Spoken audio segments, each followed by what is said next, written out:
Arsenal have just beaten Fulham 2-1. They are now top of the Premier League table. And I was going to do a video today about the tactics behind the game against Fulham. But actually, in terms of the game itself, the tactics didn't really have much of a bearing on the overall result. So Fulham scored the first goal because Gabriel took the ball in the possession, Mitrovic closed him down, Gabriel lost the ball, and then Mitrovic scored. So a little bit of a smash and grab finish there. And then at the other end, Arsenal had a run through where Saka passed it to Odegaard. Odegaard had the shot and it deflected in off the defender. Another little bit of a fortuitous goal. And then at the end, Gabriel, villain turned hero from a corner, ball came in, bobbled around the box a little bit, and Gabriel managed to stab it home. So Arsenal won 2-1. So because the tactics weren't that influential on this game in particular, what I want to do is go back over the first 4 games this season that Arsenal played and see the tactical flexibility and how it's impacted them and made them a little bit more dangerous than maybe they would have been last season. Before we get to that though, let's just have a little think about what Arsenal did last season. Now, Mikel Arteta is an advocate of positional play. He follows Pep Guardiola, he worked as his assistant. So what we expect to see from that is that when teams are attacking, they're trying to get their players into these channels between the opposition back line. So you can see here, all of these channels open up between the back 4, and what the positional play team are going to try and do is get each of their players in an attacking sense into these sorts of areas. And behind that, Arsenal were very settled last season. They would play with almost standard fullbacks, so they would push their fullbacks further down the line. They'd split their 2 centre-backs to give themselves the ability to build up from the back, and they would have a defensive midfielder sitting here. Now, towards the end of the season, what we started seeing was fullback inverting. So we had actually Tomiyasu at the end of the season who started playing as a left-back, despite the fact he's usually a right-sided centre-back. And what he would do is he would come inside here, he would rotate with Xhaka, so Xhaka could drop out here, and you would see Tomiyasu getting into these areas here. On the other side, they had Cedric Soares, and he was just a standard fullback. He would pick the ball up and he would play these sorts of whipped crosses into the box.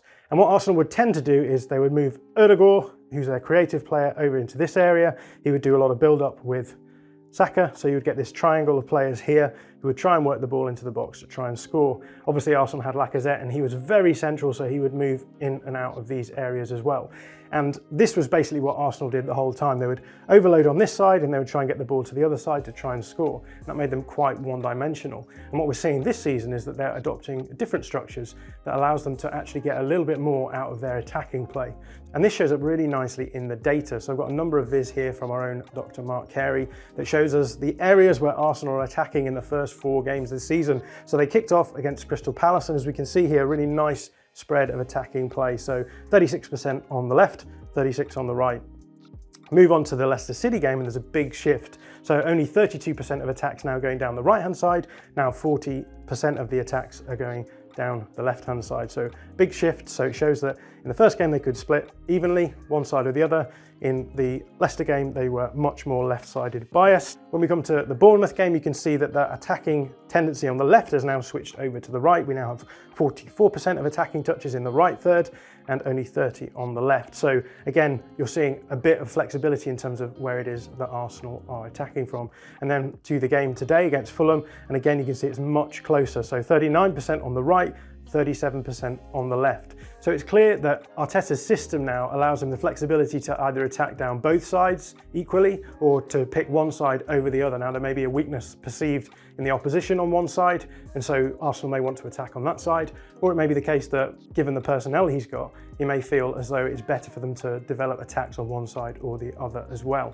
So let's have a look at the structure then and work out how it is that Arteta is able to affect these changes, these attacking changes by attacking on one side or the other. Now the most important thing to start with is the realization that a number of players have come in that allows Arteta to be a bit more flexible. So Alexander Zinchenko was brought in from Manchester City. He is a fullback.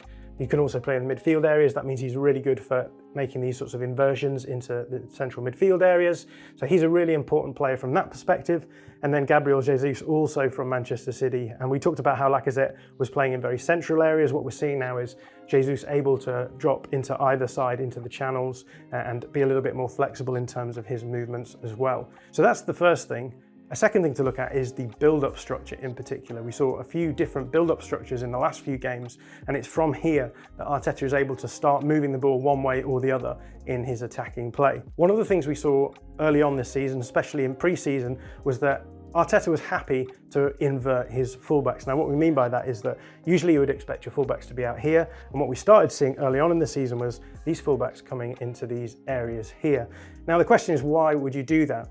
There's obviously a defensive aspect to this, so a lot of managers actually like to have a central presence in terms of when they're attacking, so that if they lose the ball, the only areas where there's weaknesses are these wide areas here. Now that might seem a little bit counterintuitive because it seems almost too easy to get attacking players into these areas. But if you think about it, an attacking player has to go into this area to pick the ball up and then has to go all the way here to then get towards the goal. Whereas the defending players here, all they need to do is just drop back a little bit and they're in the right structure here.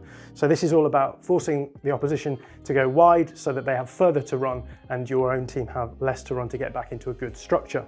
But the other area it helps you out is in terms of build-up. So let's imagine on the board here we've got Crystal Palace. They were the first match that Arsenal played this season. They play a 4-3-3, but when they're out of possession, then they will end up dropping into this sort of 4-5-1 sort of shape. Now, when Arsenal are building up in these sorts of situations, what they want to do is they want to be able to get the ball from these sorts of areas into their front line. They want to be able to get overloads in certain areas. They want to ideally be able to, for example, get Saka into this sort of area so he can pull the ball back. And the way that they're going to do that is building up. But the problem is when you're playing a team who have a 5-man midfield like this, they have a lot of the width of the pitch covered. So what happens when you invert your fullbacks here is that you get these wide players who'd usually track the fullbacks coming inside a little bit more and compacting a bit. So if both Zinchenko and White were coming inside, what was happening then was this midfield was getting really, really compact. And what Arsenal could do is play the ball around into these sorts of areas and have one of their wingers actually dropping in here, and just there being a huge amount of space created in these areas now, so that you can actually progress the ball quite quickly into these sorts of areas and then start moving your players up the field and dominating in these final third in the attacking areas. Now we saw a similar thing in the Bournemouth game, but Bournemouth had a completely different structure to Crystal Palace because they played with a back 5, they were very conservative, and they played with the front 2 as well, and then they had this really narrow midfield 3. So you've already got the narrowness here of the midfield, so you're almost doing Arsenal's job for them. So again, they're going to be passing the ball around in these sorts of areas, trying to get the ball into this player who's dropping in, and then you can feed it through to maybe Xhaka, and then you can generate your attacks in this sort of area. The problem is that when you're building up with a front 2 and you have only 2 centre-backs, these 2 strikers can just go man for man on each of the centre-backs and actually can cause some problems in this attempt to build up between these 5 players in this area here. So what we actually saw in this game was Arteta actually dropping one of his fullbacks back into a back line, and then rather than having a 2-3, which is what we have here, so 2 and then 3, having a 3-2. And so what you can do then is you have the extra ability to actually overload in this line, so you've got 2 players against 3, so it should be easier for you to maintain possession of the ball.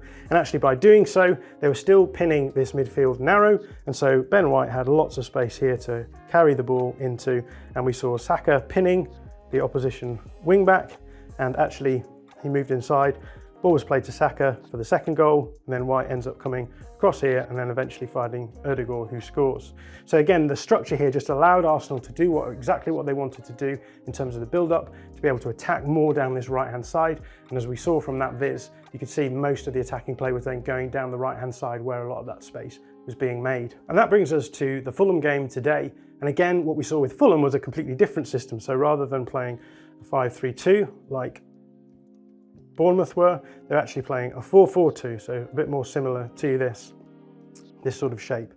And obviously when you're playing a 4-4-2, you then have a little bit more width in terms of your midfield here. So again, the big challenge for Arsenal is going to be able to manipulate space so that they can get the ball into these wide areas here.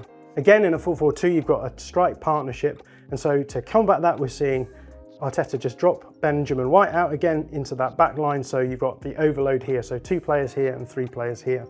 And actually what we saw in this game was a focus on the right-hand side in order to then create space on the left-hand side. This is partly because we had different personnel in, so Thomas Partey didn't play, so we had Elneny, and Zinchenko wasn't playing. Actually, it was Kieran Tierney. Now, Kieran Tierney is a much better wide player than he is at coming inside, although he did come inside in certain phases of the build-up. But again, we have this 3-2 structure, so 3 here and 2 here. And actually what we saw was it was much wider. It felt more like almost like a back 3 in phases of this game. But again, what the idea was to be able to pin the opposition in certain areas, but rather than making them pinned narrow, in this game what Arsenal were trying to do is pull this line across here, this line across here,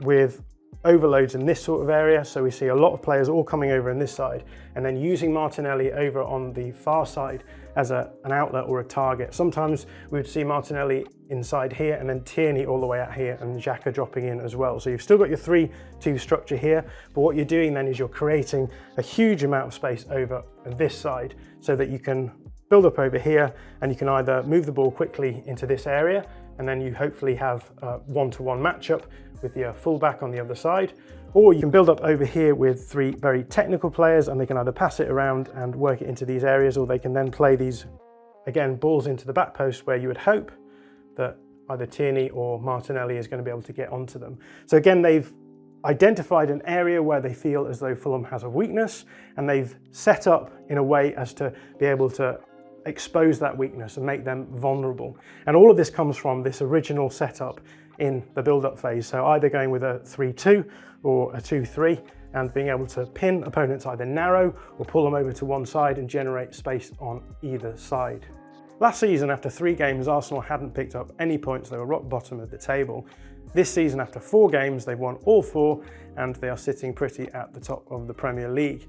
And a lot of this has to do with the fact that Arteta has much more flexibility, he has better personnel, but he also has a structure that he can manipulate each game to fit each opponent that he's playing. And this is going to make Arsenal a much more dangerous proposition this season.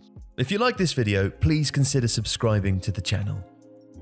The Athletic brings you the best sports journalism in the world in a personalised experience, connecting you with the stories and teams that you care about the most. There's coverage of 13 sports, plus direct access to world-class journalists through live Q&As, discussions and podcasts. Not to mention, it's all ad-free. And you can try it now for free for 30 days by clicking the link in the description.